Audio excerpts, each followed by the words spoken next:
A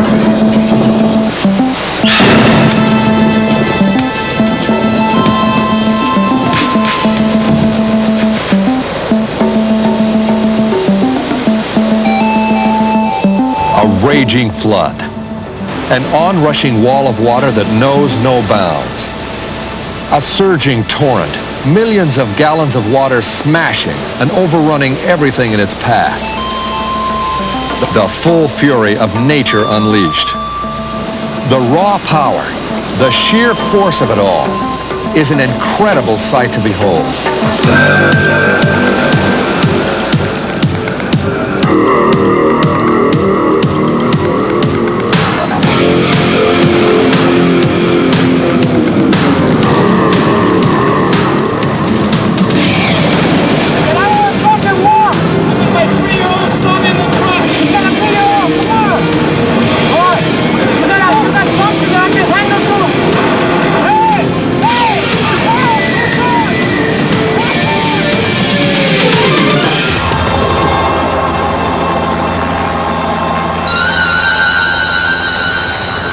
Should you ever get swept away, it's like being caught in the grip of an irresistible, almost unnatural force.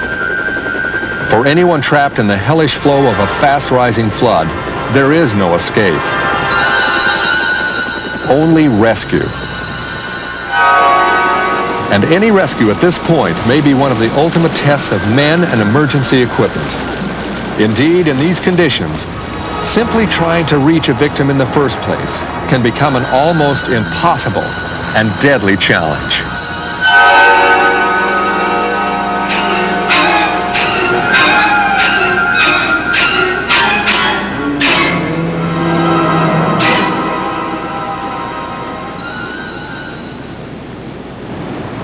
Water rescues. Getting a victim out of the water and to safety is both deceptively dangerous and exceptionally demanding. Yet at any time and most anywhere there's water, you may be called upon to do exactly that. Will you be prepared? Will you have the right equipment? Will you know what to do? Granted, for most of you, water rescues are not everyday missions. But the truth is, more people die every year from drowning than from fire. And part of the reason is that too many water rescue attempts end in failure, often because rescuers underestimate the awesome power of moving water, and they all too often become victims themselves. Sure, that comes with the territory, but far more often than not, victims can be saved while keeping the rescuers out of extreme danger. What's the key to accomplishing that?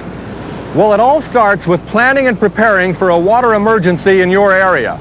First off, you must become familiar with the danger spots that exist where you are. That means traveling to and assessing those sites where accidents have occurred in the past, as well as pinpointing those hazards that might cause an accident in the future. What should you look for? Well, a low-head dam, for example, is a common feature on many rivers, especially in the east.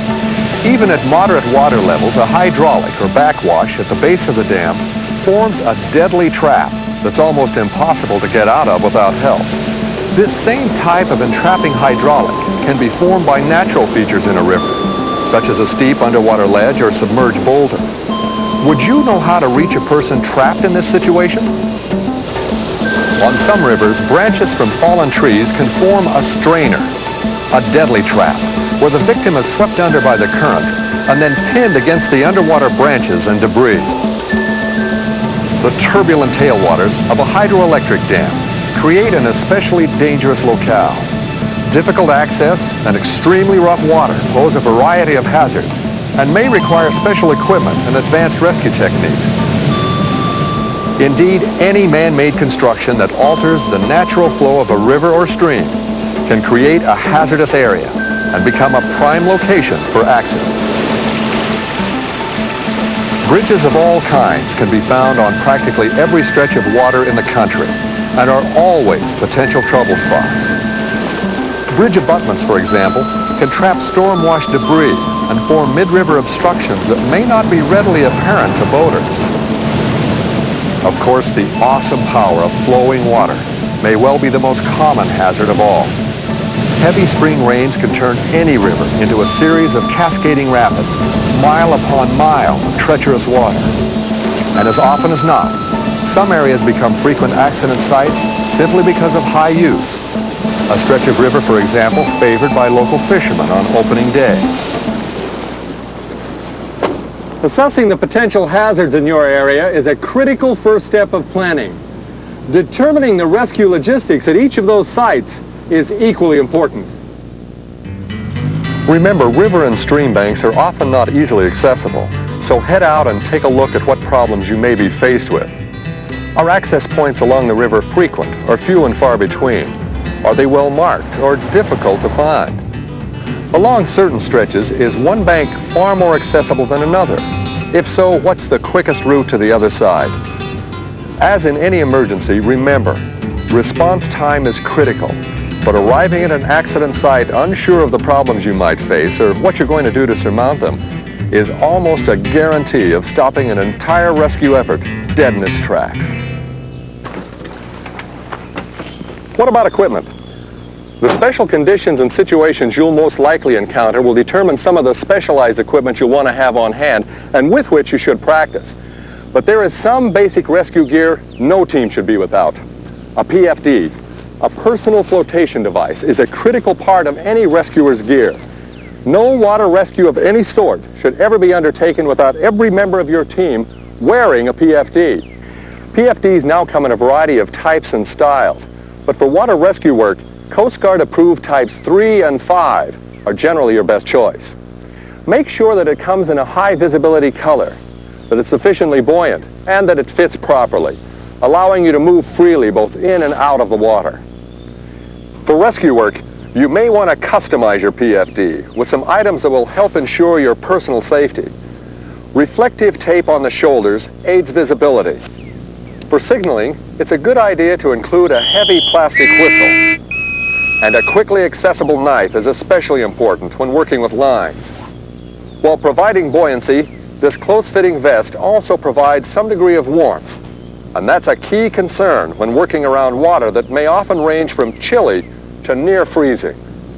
Keep in mind that water robs body heat 25 times faster than air of the same temperature. Hypothermia, the chilling of the body core, can occur at water or air temperatures well above the freezing mark. That's why a wet or a dry suit is critical when working in water for long periods. A wetsuit is designed to trap and then heat a thin layer of water next to your body. A dry suit, which is worn over clothes, provides a waterproof barrier and can quickly be put on at the rescue site. A helmet is also a good idea. It should have an inner foam liner and also provide protection for your temples and the back of your head. Imagine not being able to save a victim simply because you had nothing to reach him with. That should never be the case. A throw bag, for example, is a simple and inexpensive piece of equipment consisting of 60 to 70 feet of floating polypropylene line in a nylon bag. Easy to store in any vehicle. It's ready to use in an instant. Even without any special equipment, you can sometimes successfully improvise. A ladder, a pair of jumper cables. Even your whip antenna can sometimes give you that extra critical reach. A spare tire can become a flotation device. Remember, ingenuity, making use of what you have on hand, can spell the difference between life or death. Boats. Obviously, a lot of thought has to go into selecting the one that's right for your needs. As in other boating situations, the kind of water you'll be going out on will largely determine the type of boat you'll need, the appropriate hull design, construction, length, as well as the kind of power and special equipment best suited for the conditions. Effective rescue craft could be almost anything, from Coast Guard cutters to two-man hovercraft. No one boat, of course, is perfect for all situations, but experienced inland rescue teams favor certain types of aluminum or inflatable craft. But in either case, the boat should be relatively light, easily trailerable, and utterly dependable. With aluminum boats, look for one in the 13 to 18 foot range with a modified or semi-V hull. This design is best suited for maneuverability in rough water, and its aluminum construction will withstand rigorous use. A heavy-duty inflatable combines outstanding stability, with the advantage of easy portability. If you go this route, make sure the boat is constructed of a reinforced material, has multiple buoyancy chambers, and comes equipped with rigid floorboards. Boats such as these are designed for outboard motors, generally in the 10 to 35 horsepower range. Once out on the water, your boat becomes a floating equipment center. Basic equipment should include extra PFDs, throw bags or ring buoys, oars or paddles, and an anchor and line. You may also want to include extra line and carabiners to make connections, a fire extinguisher, gas can, and basic toolkit. Keep in mind, all of the equipment in the world won't be of much help unless you know how to use it and know who's responsible for each and every task at the rescue site. Success here depends upon lots of practice and above all, on teamwork. That's why it's critical that your department actually form a team that will act as your rescue unit. Your team leader or commander's role will be to direct and constantly evaluate the rescue effort and be the center of communications. Communications at a rescue site is critical. You'll often be surrounded by high levels of water noise, so be sure your team develops a simple system of hand signals that can convey key instructions to all members. Whatever your role on the team, your first goal is becoming familiar with the basic tools and techniques used in water rescues. What's the right way, for example, to stuff a throw bag? How far from the bank can it be thrown? What's the proper way to rig a line across a river? How quickly can it be done? And what knots do you need to use to make the setup secure? While perhaps awkward at first, with practice, these fundamentals should become second nature to you and your team. Planning, practice, the right equipment. Those are the basic ingredients. What else is needed? Well, rescue experts from around the country agree that the final element involves certain technical skills and specialized rescue techniques that have a proven record of safety and effectiveness. There's a lot involved, but it all starts with being able to save yourself.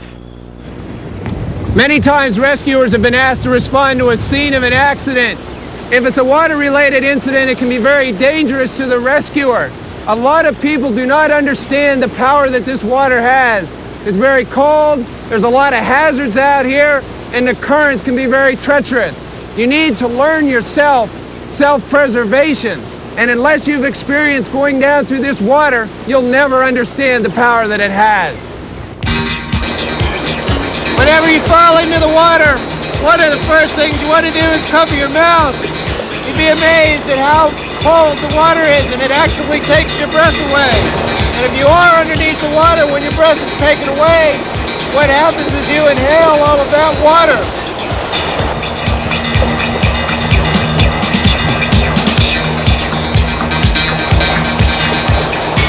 Next thing, you got to get into the proper position with your feet downstream. You can use your arms to ferry yourself back and forth across the water, get you away from hazards. If you're heading towards a strainer, you're going to have to get up on top of it. Because if you don't, what's going to happen, you'll be sucked down underneath, and the force of the water will hold you against it. Another thing, when you're floating downstream, you want to keep your feet up. You don't want to stand up in the current because you can get your feet wedged in the rocks and the power of the water will actually hold you down. When you're floating down through the rapids, there may be rocks or other obstacles coming towards you. With your feet pointed downstream, use your feet to push off.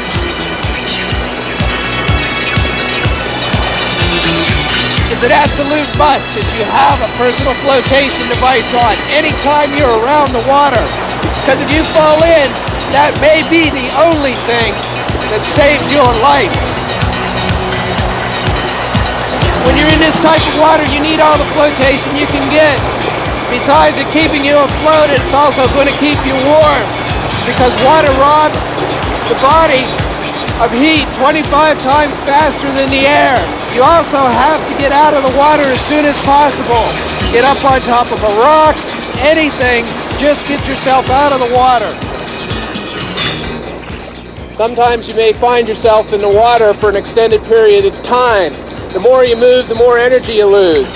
So what you got to do is keep yourself warm, and you put yourself into what's called a HELP position. It stands for Heat Escape Lessening Posture. All it involves is protecting the core areas, putting your arms like this, crossing your legs, and keeping your head out of the water. You'd be amazed at how warm this will keep you. Sometimes you may find yourself in a situation where you have a capsized boat. Don't abandon it, stay with it. Learn how to right the thing, get back into it, and then use it to get yourself into shore, even when it's swamped.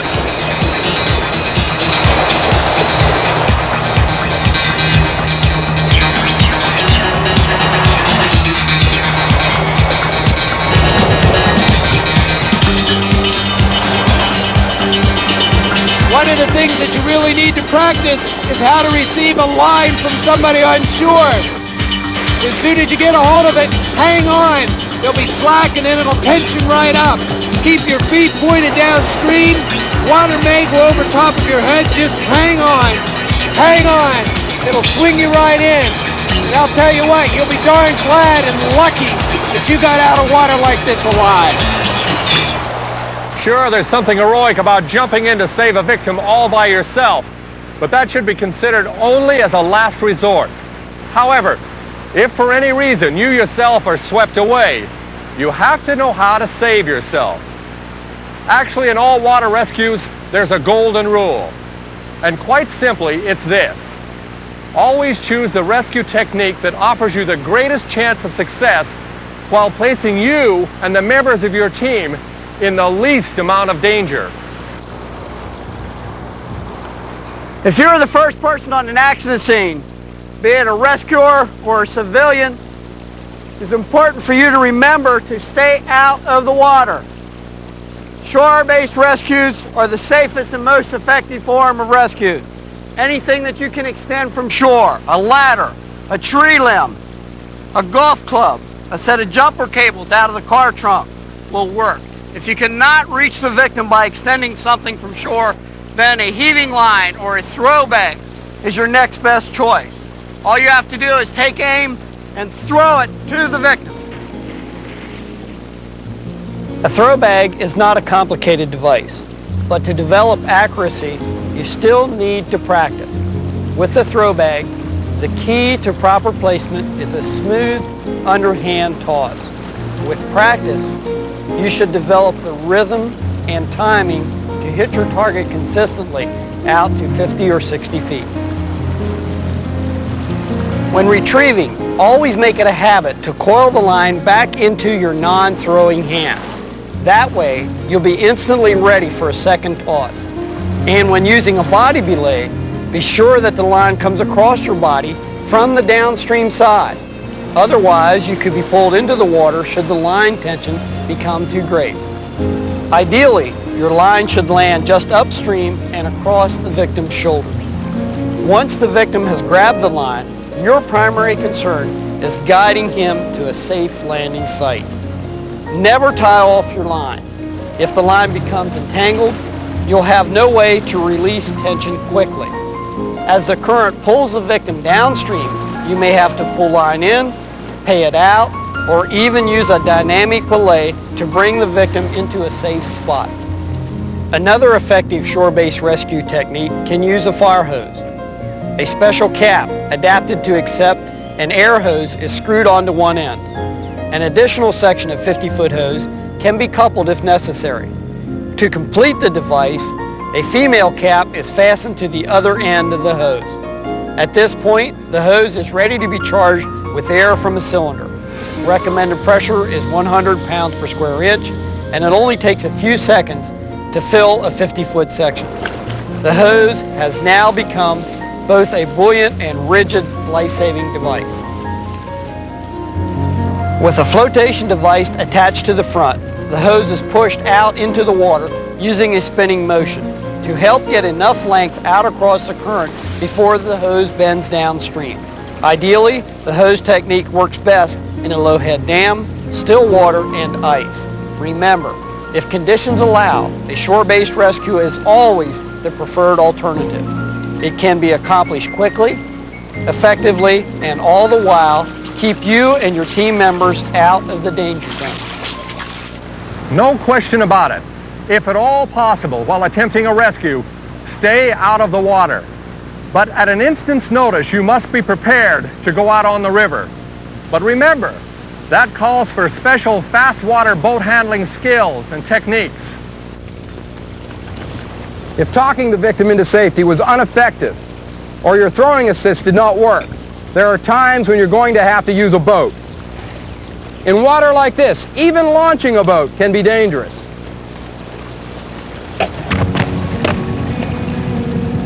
Operating a boat in moving water involves a thorough understanding of the power of water. Good boat handling on a river comes with practice. You must use the river's force as well as the power of your boat. Movement across the current involves adjusting your boat's power and setting the proper angle to arrive at the desired point in the shortest amount of time. This is referred to as ferrying.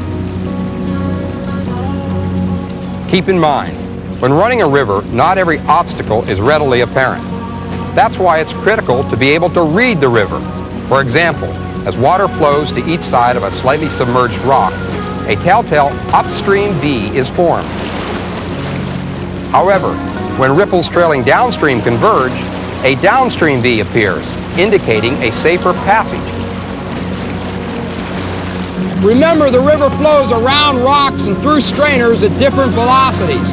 Going upriver is normally less difficult and much safer than most other moving water operations. When descending a current, additional caution should be taken. Now you're traveling with the flow, and to have control, you should power faster than the current. Something I'd recommend doing when the current is fast and rocks are plentiful is to proceed downstream by paddling. It is much safer to move with the river and control your direction with the paddle. When proceeding downriver, it may be necessary to stop and scout or reevaluate the situation.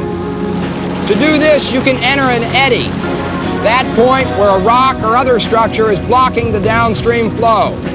To enter an eddy under power, you should adjust the throttle as you turn into the eddy. Remember, each eddy situation can be different depending on the current and the angle of entry. Going downstream from an eddy, we do what the paddling community refers to as a peel out. Power into the current and cross the eddy line at an appropriate angle and lean downstream. This will put you back into the main stream of the flow. Entering an eddy while proceeding upstream is easy. You simply power in at a safe angle. Leaving the eddy heading upstream, again, is a simple operation. You power up and through the eddy line.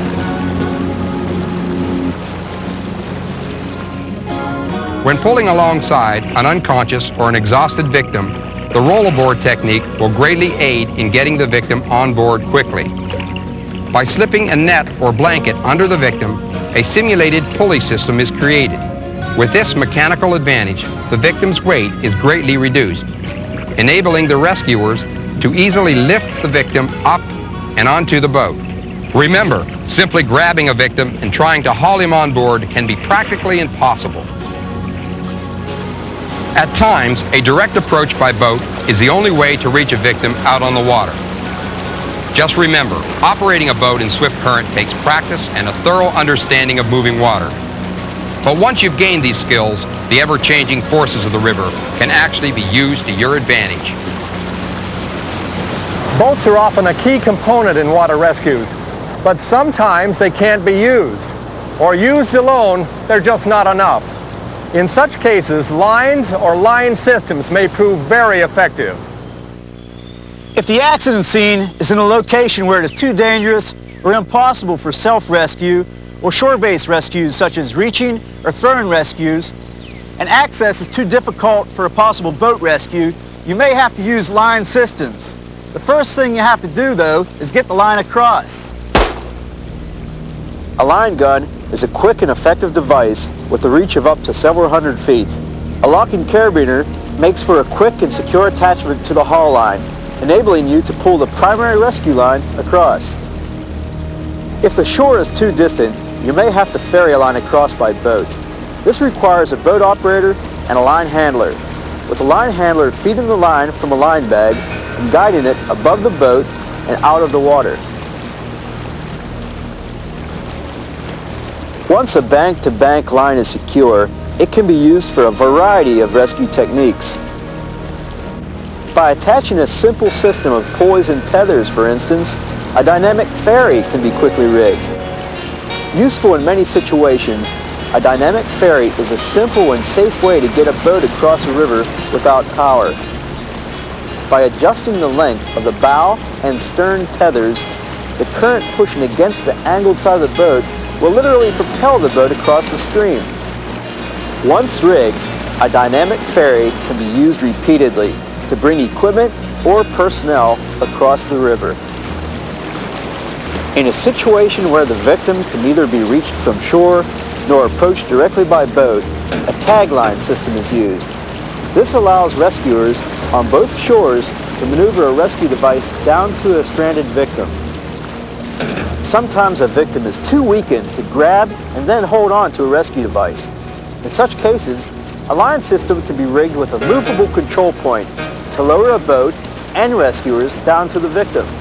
The heart of the movable control point is a system of carabiners and pulleys attached to both a static line and a series of control lines. Once rigged, this setup enables rescuers handling the control lines to move the boat up, down, or across the current, creating a highly maneuverable rescue platform. Coordinating this type of rescue effort requires good communications. Because water noise and distance will often be a factor, simple hand signals are needed: upstream, downstream, near bank, far bank. Remember, line systems are among the most versatile components in any rescue team's bag of tricks, and often are the only way to successfully maneuver equipment and rescuers to a stranded victim.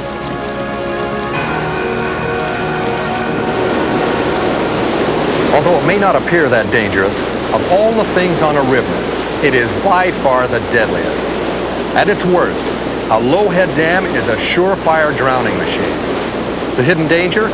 A hydraulic, a constantly rotating cycle of water develops at the base of the dam. Anyone caught in this hydraulic is sucked under and then carried to the face of the dam where water pouring over it thrusts the victim back into this entrapping cycle. On a wide river, the only rescue option may be by direct boat approach from downstream using a two-boat tether. The first boat makes the approach, while the second boat serves as a potential brake, controlling the safety line to keep the rescue boat from being drawn into the boil.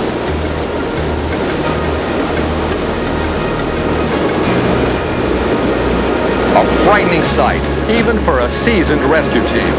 They know exactly what they'll be up against. And I'm sure you now have a better idea too. There's no question about it. Determination, heroics, that can-do attitude all have a place in rescue operations. But these qualities alone could still fall incredibly short of what's necessary to get a victim out of the water. So what does it take to consistently put the odds in your favor? First, a solid commitment to plan and prepare for these types of rescue operations.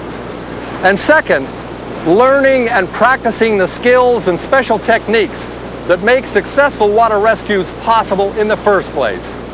Now, that won't happen overnight, but when it does, you will have become a member of an elite team, able to deal on equal terms with one of the most difficult and hostile rescue environments known to man. And in that mission, all of us on the river wish you the best of luck.